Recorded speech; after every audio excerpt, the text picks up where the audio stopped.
മിക്കവരുടെ വീട്ടിലും കാണും പഴക്കം ചെന്നാൽ അന്ന് കളയൂല്ല ഒരു പ്രിയപ്പെട്ട പാത്രമല്ലേ. ഞങ്ങളുടെ അവിടെ ഉണ്ടേ ഇങ്ങനൊരു പാത്രം, വേറെ ഒന്നുമല്ല, കാത് പോയ നമ്മുടെ ചീഞ്ചട്ടി. ഞാൻ കല്യാണം കഴിഞ്ഞ് ചെല്ലുന്ന സമയത്ത് അമ്മ ഉപയോഗിച്ചിട്ടുണ്ടായിരുന്നു കേട്ടോ, കുറേ കാലമായിട്ട്. പിന്നെ ഇപ്പോൾ ഒരു 11 വർഷമായിട്ട് ഞാനും ഉപയോഗിക്കാൻ തുടങ്ങിയിട്ടുണ്ട്.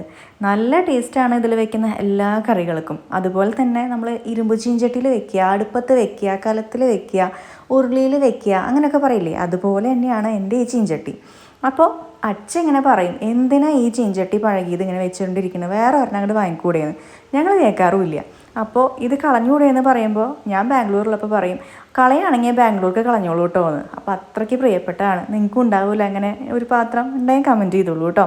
അപ്പോൾ പറഞ്ഞു വന്നത് വേറെ ഒന്നുമല്ല, പാത്രത്തിൻ്റെ കഥ മാത്രമല്ല, ഇന്നൊരു മുട്ട ബുർജിയും കൂടി ഉണ്ട് കേട്ടോ. ഇതാണ് സംഭവം. നമ്മൾ സാധാരണ മുട്ട പൊരിക്കില്ലേ, അതിന് പകരമായിട്ട് നന്നായിട്ട് മസാല ഒക്കെ ഇട്ടിട്ട് ഒരു ചൊടിയോട് കൂടിയിട്ടുള്ള ഒരു മുട്ട പൊരിക്കലാണ് ഇത്, മുട്ട ബുർജി. നമ്മൾ സവോള